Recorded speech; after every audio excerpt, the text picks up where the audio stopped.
네, 오늘 저는 이 본문의 말씀을 가지고 은혜 위에 은혜라는 제목으로 함께 받은 은혜를 나누도록 하겠습니다. 예수님께서 이 땅에 오셔서 인간의 몸으로 입고 이 땅에 오신 이 성육신 사건은 우리를 구원하시기 위한 하나님의 특별한 사건이죠. 그런데 우리가 계속 이 요한복음의 내용을 우리가 읽어 나갈 때 요한은 예수님의 성육신을 우리의 구원에만 국한시키지 않고 더 나아가 하나님의 영광과 결부하여서 이 말씀을 이어나가고 있습니다. 하나님의 영광을 볼 수 없었던 우리에게 그의 영광을 볼 수 있도록 말씀이 육신을 입은 사건이 바로 성육신 사건이다 라고 지금 요한복음 1장에서 계속적으로 이야기하고 있는 거예요. 그렇게 하나님의 영광에 범접할 수 없었던 인간이 예수님을 통해서 보게 된 하나님의 영광은 은혜와 진리가 충만한 영광이었습니다. 오늘 그 말씀을 통하여서 우리에게 깨우쳐주고 알려주고자 하는 하나님의 은혜가 있다는 거죠. 그 충만이라는 의미, 우리가 일반적으로 충만이라는 의미를 생각할 때는 충만이라고 하면 어떤 상태냐면 가득 찬 상태를 말하죠. 혹은 가득 차서 넘치고 있는 상태를 말할 때 충만이라는 표현을 사용하기도 합니다. 물론 이게 가득 차 있다라는 이 표현이 틀린 것은 아니지만 요한이 오늘 본문의 말씀을 통해서 이야기하고자 하는 어떤 말씀의 의도와 문맥상의 내용을 고려해 보면 가득 차다라는 개념보다는 완전함이라는 의미로 이 충만을 생각하는 게 더 본문의 흐름상 맞다는 것을 생각해 볼 수 있습니다. 그러니까 요한은 완전한 은혜와 진리로 하나님의 영광을 보여주시는 분이 바로 예수님이다라고 우리에게 알려주고 있는 거예요. 그럼 오늘 이 완전한 은혜와 진리라는 것이 무엇을 의미하는 것일까요? 은혜와 진리가 충만하더라라는 이 말씀, 완전한 은혜와 진리가 의미하는 바가 무엇일까요? 요한은 16절에서 18절까지의 말씀을 통해서 그 내용에 대해서 우리에게 알려주고 있습니다. 우리 16절 말씀을 다시 한 번 더 읽어보도록 하겠습니다. 오늘 본문 16절 말씀입니다. 시작. 우리가 다 그의 충만한 데서 받으니 은혜 위에 은혜로라. 아멘. 자, 우리가 다 그의 충만한 데서 받았다라고 이렇게 말씀합니다. 그러니까 뭔가를 받았는데 그분의 충만으로부터 뭔가를 받았다라고 이렇게 말씀하고 있는 거예요. 여러분, 이 충만이라는 말씀이 의미가 앞에서 제가 잠깐 언급했듯이 완전이라는 의미를 가지고 있다고 했잖아요. 이 완전이라는 의미를 가지고 본문을 이해하게 된다면, 이 문맥을 이해하게 되면 이 16절, 17절, 18절이 하나의 의미로 이어지고 있다는 것을 발견할 수가 있습니다. 완전함으로부터, 충만이라는 이 완전함으로부터 오는 뭔가를 받았는데 그것이 은혜 위에 은혜다라고 이렇게 말하고 있는 거예요. 여러분, 우리가 은혜 위에 은혜라는 표현을 들으면 어떤 이미지가 생각나십니까? 보통 이런 이미지예요. 은혜 위에 은혜, 그러니까 은혜 위에 덮어진 은혜, 은혜 위에 더해진 은혜, 뭐 이런 식의 이미지가 생각이 나죠. 근데 이 말씀을 17절 말씀과 연결해서 문맥상의 의미나 원어적인 의미로 이해했을 때 이 위에라는 해석보다는 대신에 대체된 이런 의미로 이해하는 것이 더 자연스럽습니다. 그러니까 16절 말씀을 이렇게 읽을 수 있는 거죠. 제가 좀 바꾸어서 읽어보겠습니다. 우리가 다 그리스도의 완전함으로부터 은혜 대신에 은혜를 받았다, 이렇게 말할 수 있는 거예요. 자, 그렇다면 은혜 대신에 은혜라는 말의 의미가 무엇일까요? 이 또한 요한은요 17절에서 이어서 말씀해 주고 있습니다. 우리 17절 말씀도 함께 읽어보겠습니다. 본문 17절입니다. 시작. 율법은 모세로 말미암아 주어진 것이요 은혜와 진리는 예수 그리스도로 말미암아 온 것이라. 아멘. 자, 사실 우리가 한글 성경을 볼 때는 17절 앞에 별다른 의미가 없습니다. 근데 실제로는 뭐 영어 성경을 보나 헬라어 원어 성경을 보면 이 17절 앞에 단어 하나가 생략되어 있어요. 원래는 있는데 한글 성경에는 생략되어져 있습니다. 어떤 단어냐면 왜냐하면 뭐뭐 때문이다 라는 이런 접속사가 하나가 생략되어져 있습니다. 그러니까 은혜 대신에 은혜라고 말하는 그 말씀의 이유를 17절에서 왜냐하면 이라고 시작하면서 설명해 주고 있는 거예요. 여러분, 17절을 보면 은혜 대신에 또 다른 은혜를 받았는데 왜 그렇게 말씀할 수 있냐면 앞에서 말하는 은혜는 모세로 말미암아 주어진 율법을 말하는 것이고 뒤에서 말하는 은혜, 또 다른 은혜는 예수 그리스도로 말미암아 온 은혜와 진리를 가르치는 것이기 때문이다라고 우리에게 알려주고 있는 거예요. 자, 은혜 위에 은혜라는 게, 앞의 은혜는 어떤 은혜라고요? 모세로 말미암아 주어진 율법의 은혜를 말하는 거고, 뒤에 나오는 은혜는 그리스도로 말미암아 주어지는 은혜와 진리를 의미하는 바다라고 지금 이야기해주고 있는 겁니다. 이 부분에서 우리는 중요한 몇 가지 사실을 알 수 있는데요. 첫 번째 뭐냐면 율법도 은혜라는 사실입니다. 율법도 은혜예요. 어떤 사람은요, 이 율법이 은혜와 상반된 것이라고 생각하는 사람들이 있는데 그것은 오해입니다. 율법 역시 하나님께서 은혜로 주신 것이지요. 성경이 율법과 은혜를 대비하고 있는 것은 분명하지만 정확히 말하자면 율법의 은혜와 복음의 은혜를 대비하고 있는 것이지 율법이 은혜에 반대되는 개념으로 우리에게 말씀하고 있지 않다는 겁니다. 로마서 7장 12절 말씀을 보면 바울은 율법은 거룩하고 계명도 거룩하며 의로우며 선하다라고 이렇게 말씀합니다. 여러분, 하나님께서 우리에게 주신 것이 율법이잖아요. 하나님께서 우리에게 주신 이 율법이 문제가 있으면 안 되죠. 왜냐하면 하나님은 완전한 분이시기 때문에 그분께서 우리에게 주신 이 율법도 완전한 겁니다. 율법을 우리에게 주실 때 그 율법을 받은 우리의 어떤 모습들, 그러니까 율법을 행위를 통해서 의로움을 얻으려 하는 것과 그리고 우리의 연약함을 통해서 이 율법을 온전하게 이행할 수 없는 것이 문제지 율법이 문제인 건 아닌 거예요. 그래서 율법을 은혜에 반대되는 개념으로 생각해서는 안 되는 겁니다. 성도 여러분, 이 율법은요, 하나님의 은혜이고 인간을 향한 하나님의 사랑의 표현이에요. 율법이 분명히 우리에게 구원을 주는 것은 아닙니다. 다만 율법은 구원받은 하나님의 백성들에게 하나님께서 주신 은혜의 선물인 거예요. 이런 거죠. 이제 출애굽을 통해서 하나님께서 구원의 역사를 행하셨습니다. 구속의 은혜를 행하셨어요. 그 구속의 은혜를 받은 자들이 하나님의 백성으로서 이제 어떻게 살아야 하는지, 하나님의 백성의 정체성이 무엇인지에 대해서 알려주는 게 뭐예요? 그게 율법이었던 겁니다. 여러분, 은혜라는 게 뭐예요? 은혜라는 말의 의미를 우리가 곰곰이 생각해 보면 은혜는 받을 자격 없는 자에게 값없이 주신 하나님의 특별한 사랑 아니겠습니까? 그러니까 이 율법을 이스라엘 백성들이 받을 때, 그죠? 율법을 받을 자격이 되었기 때문에 율법을 준 게 아니란 말이에요. 너희들의 삶이 고매하고 성품이 좋고 도덕적이고 윤리적이어서 내가 이 율법을 줌을 통해서, 하나님께서 율법을 줌을 통해서 너희들을 더 완전한 존재로 만들 수 있겠다라고 생각해서 율법을 주신 게 아니라는 거예요. 이스라엘 백성 역시 율법을 받을 자격이 없었지만, 그 하나님께서 주시는 은혜의 선물을 받을 자격이 없었지만 하나님께서 값없이 그들에게 율법의 말씀을 주신 거였습니다. 모세를 통해 율법을 주신 거지요. 하나님의 백성으로 하여금 하나님이 어떤 분이신지를 알려주시기 위해서 율법을 주셨고, 그리고 하나님의 백성으로 살아가야 될 그 삶의 방식과 그 살 길에 대해서 알 수 있도록 배려하셔서 은혜로 주신 것이 무엇이라고요? 율법이라는 겁니다. 그러니 율법의 근원이 하나님이시기에 율법은 거룩하고 의로우며 선한 것이지요. 우리가 조심해야 할 것은 율법은 옛날 것이고 지나간 것이기 때문에 지금은 필요 없다라고 생각하는 율법 폐기론자의 모습이나, 또는 율법의 참된 의미를 모른 채 문자 그대로 받아들여서 정죄의 도구로 사용하거나 자신의 의를 드러내는 도구로 사용하는 율법자의 모습으로 신앙생활을 하는 걸 조심해야 되는 거예요. 그러니까 율법을 멀리하는 것이 아니라 율법은 가까이 해야 되는 것이지만 율법에 대한 잘못된 이해가 우리의 신앙생활을 망치게 되는 것입니다.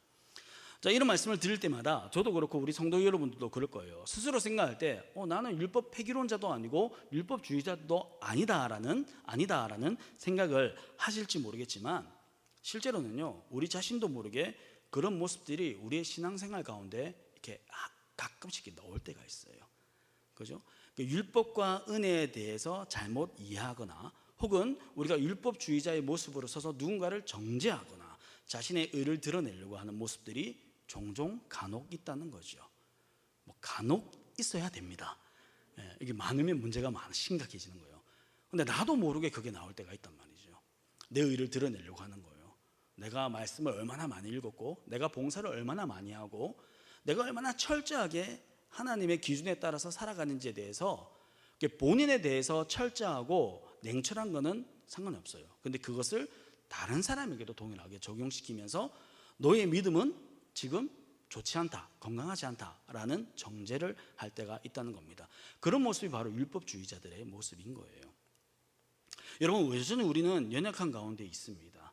은혜를 받았지만, 구원을 받았지만 아직 완전한 구원에 이르지 않았기 때문에 연약함 가운데 이 땅에서 우리의 믿음의 생활을 하고 있는 거죠. 그래서 언제든지 이런 모습으로 잘못되게 우리의 신앙생활이 변질될 우려가 있는 것입니다.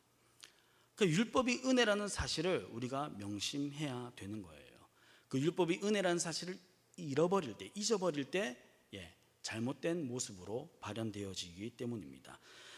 오늘 말씀을 통해서 두 번째로 알게 되는 것은 무엇이냐면, 율법이 하나님께로부터 주어진 은혜의 선물이지만 이제는 예수 그리스도로 말미암아 온 은혜와 진리라는 또 다른 은혜의 선물에 의해서 그것이 대체되었다라는 사실입니다.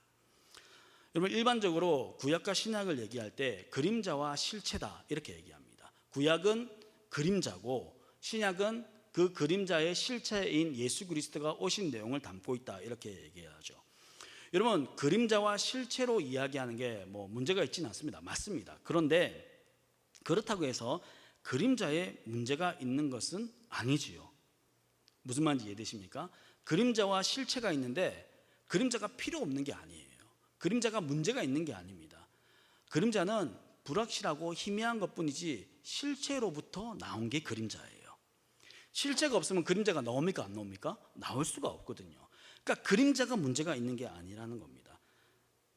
예를 들어 예수님이 자신을 향해서 뭐라고 말씀하시냐면, 요한복음에 보면 그 7가지 예수님의 자기 계시가 나오거든요. 예를 들어 이런 겁니다. 자신을 참된 생명의 떡이라고 말씀하시죠. 생명의 떡이라고 말씀하시지만 그렇다고 해서 구약의 만나가 은혜의 선물이 아니다라고 말씀하는 건 아니라는 겁니다. 생명의 떡이지만 그것은 실체로 오신 예수님을 얘기하는 거지만, 이 만나는 뭐예요? 그 생명의 떡을 지칭하는 그림자인 거예요. 근데 그 만나 역시 하나님의 은혜의 선물인 거죠. 이해되시죠? 또한 예수님께서 광야에서 장대에 달린 놋뱀으로 예수님을 비유하지 않습니까?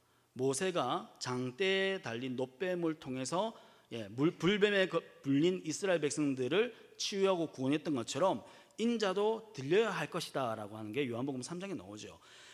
그렇게 장대에 달린 놋뱀으로 비유하는 것이 원래 그 놋뱀이 하나님의 은혜라는 것을 전제로 할 때 가능한 겁니다. 그러니까 구약에 얘기했던 그 그림자와 같은 그 사건들이, 그 일들이 그 역시 하나님의 은혜의 선물이라는 거예요. 그런데 이것은 그림자이고 그 그림자는 무엇을 향한 그림자라는 거예요? 실체인 예수 그리스도를 향한 그림자라는 것에 대해서 우리가 기억해야 하는 것입니다. 둘 다 은혜지만 그림자와 실체의 차이처럼 이미 주어진 은혜에 대체된 또 다른 완전한 은혜가 그리스도로 말미암아 왔다는 것을 말씀해 주고 있는 거예요. 그게 은혜 위에 은혜라는 말의 의미예요. 은혜 대신의 은혜, 은혜에 대체된 또 다른 은혜라는 말의 의미라는 겁니다. 그렇게 덮어 씌워지는 게 아니죠. 완전히 새로운 은혜가 왔다는 것을 우리에게 말씀해 주고 있는 거예요. 그리고 이렇게 말하면서 여기서 요한은요, 이 요한복음 1장에서 처음으로 예수 그리스도라는 이름을 언급하게 됩니다. 그 앞에는 계속 말씀이 오셨고 참빛이 오셨고 이렇게 비유적인 표현을 딱 사용하는데, 여기에서 처음으로 예수 그리스도라는 이름을 언급하고 있는 거예요. 그러니까 이런 겁니다. 예수 그리스도가 율법의 은혜의 실체이고 대체된 또 다른 은혜로 우리에게 오신 분이라는 것을 강조하는 거예요. 그분이 누구시다? 바로 예수님이시다 라는 것을 명확하게 우리에게 선언하고 있는 겁니다. 그래서 요한은 의도적으로 율법은 모세로 말미암아 주어진 것이고 은혜와 진리는 예수 그리스도로 말미암아 온 것이다 라고 표현한 거예요. 여러분, 이 표현을 잘 보세요. 별다른 표현이 아닌 것 같죠? 근데 이렇게 얘기해요. 율법은 모세로 말미암아 주어진 것이고 은혜와 진리는 예수 그리스도로 말미암아 온 것이다 라고 얘기해요. 주어진 것과 온 것이다, 이렇게 다른 표현을 사용하고 있는 거예요. 모세는 하나님께서 주신 율법을 모세를 통해서 이스라엘 백성들에게 주셨습니다. 그런데 예수님은 주시는 분이 아니에요. 예수님은 은혜와 진리 그 자체시기 때문에 그분이 오신 게 되는 거예요. 이해되시죠? 그러니까 이렇게 대비해서 비교해서 말씀하고 있는 겁니다. 실제가 왔다는 거예요. 진짜가 왔다는 겁니다. 그분이 오셨다는 겁니다. 그 은혜와 진리의 진짜, 실체, 그분이 누구시다? 예수님이시다는 것을 지금 요한은 강조하고 있는 겁니다. 여러분, 그래서 18절의 말씀을 보면 모세로 말미암아 주어진 율법을 통해서는 하나님을 볼 수가 없었지만 실제이신 진짜이신 인간의 몸을 입고 오신 이 땅에 오신 예수 그리스도 통해서는 하나님을 볼 수 있게 된 거예요. 왜요? 그분이 뭐기 때문에? 진짜니까요. 그분이 하나님이시기 때문입니다. 예수님이 곧 하나님이시기 때문이죠. 결론적으로 요한은요, 우리가 이전의 은혜를 대체하는 은혜, 율법의 은혜를 대체하는 성육신의 은혜, 은혜와 진리가 충만한 완전한 은혜를 받음으로 참 하나님이신 예수 그리스도를 통해서 하나님을 보게 되었다라고 이렇게 우리에게 알려주고 있는 겁니다. 바울을 통해서 말씀하신 것처럼 예수님은 보이지 아니하는 하나님의 형상이시기 때문이죠.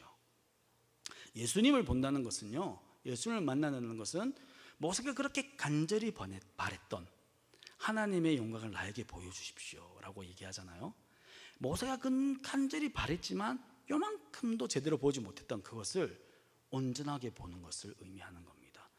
그 온전하게 보여주기 위해서, 하나님의 영광을 우리에게 보여주기 위해서 예수님이 인간의 몸을 입고 이 땅에 오셨음을 지금 요한은 말씀하고 있는 것이죠. 이것이 은혜 위에 은혜, 즉 은혜를 대신하는 또 다른 완전한 은혜임을 선포하고 있는 겁니다. 성도 여러분, 한번 생각해 볼까요? 우리는 많은 은혜를 구합니다. 은혜가 필요하지요. 계속적으로 구해요. 주님, 우리에게 은혜를 주십시오. 은혜 없이는 살아갈 수가 없습니다. 우리가 살아가는 모든 시작이 은혜로부터 시작되고 마지막 마침도 은혜로부터 맞춰져야 하는 것이에요. 분명 맞습니다. 은혜 위에 은혜를, 또 다른 은혜를, 그 위에 은혜를 부어달라고 우리는 기도합니다. 여러분, 은혜를 구하는 것은요, 잘못된 게 아니에요. 우리가 은혜를 구해야 합니다. 그런데 말이죠, 우리가 구하는 은혜가 어떤 은혜인지, 무엇은 은혜인지를 생각해 볼 필요는 있는 거예요. 과연 우리가 은혜를 구하는 것일까요? 아니면 나의 욕심과 욕망을 채워주기를 구하는 것일까요? 과연 우리가 은혜를 구하는 것일까요? 아니면 내게 필요한 만족과 평안을 구하는 것일까요? 물론 하나님은 우리의 필요를 채워주시는 분이십니다. 우리가 필요한 것들을 채워주시는 분이세요. 내적이든 외적이든 모든 필요한 것들을 채워주실 수 있는 분이시고 우리의 기도에 응답하셔서 그것 또한 채워주시는 분이십니다. 신령한 복뿐만 아니라 이 땅의 기름진 복도 우리에게 주시겠다고 약속하셨어요. 내적인 만족과 평안도 우리에게 주십니다. 불안한 심령이 있는 자들에게 주님께서 기도할 때마다 마음의 평안과 위로를 주십니다. 우리 주님은 그런 분이세요. 그러나 오늘 요한 사도를 통해서 말씀하시듯이 이미 우리에게는 율법의 은혜를 대신하는 충만한 완전한 또 다른 은혜가 주어졌다는 이 사실을 망각해서는 안 되는 거예요. 이게 근본이고 이게 본질이에요. 이게 있기 때문에, 이 또 다른 은혜가 있기 때문에, 이 완전하고 충만한 은혜가 있기 때문에 다른 은혜를 구할 수 있는 거거든요. 그런데 우리가 이걸 망각하고 계속 다른 은혜만을 구하는 모습들이 우리 가운데 있지는 않는지 생각해 볼 필요가 있는 것입니다. 다시 한번 말씀드립니다. 충만하고 완전한 은혜이신 예수 그리스도가 오셨습니다. 그리고 우리에게 하나님의 영광을 보고 경험하게 하셨습니다. 이것을 망각하고 끊임없이 어떤 은혜를 구하는 것은요, 구멍난 독에 물을 붓는 것과 마찬가지입니다. 그 은혜를 구하지만 잠깐 채워질 수는 있을 것 같아요. 내 필요를 채우는 거잖아요. 하나님께서 응답해 주셔서 필요를 채워졌지만 근본적이고 본질적인 것에 집중하지 않게 되면요, 다시 공허해지는 겁니다. 다시 뭔가를 요구하게 되고요, 다시 뭔가를 채워달라고 얘기하게 되는 거예요. 이미 예수 그리스도로 완전히 채워졌음을 믿는 이 믿음을 고백하는 저와 여러분이 되어서 종교적 욕망을 위해서 은혜를 구하는 자가 아닌 그리스도로 말미암은 완전하고 충만한 은혜를 먼저 구하는 저와 여러분이 되었으면 좋겠습니다. 오늘 사도 요한을 통해서 우리에게 말씀해 주는 것입니다. 이미 우리에게는 이 요한이 얘기했던 은혜 위에 은혜가 임했습니다. 은혜를 대신하는 완전한 은혜, 그 실체이신 예수 그리스도가 이 땅에 오셨고 우리를 위해서 십자가에 죽으셨고 부활하심으로 우리를 하나님의 자녀 삼아 주셨습니다. 그분을 붙잡아야지만 우리 가운데 그 은혜에 충만한 누림이 있게 되는 것이지요. 은혜를 대신한 그리스도의 완전한 은혜가 지금 우리 가운데 역사하고 있음을 믿고 헛된 은혜를 구하지 않는 저와 여러분 되기를 간절히 소망합니다. 은혜 위에 은혜를 소망하고 기대하고 기도하시며 끝까지 이 예수 그리스도를 붙잡고 살아가는 저와 여러분 되기를 간절히 소망합니다.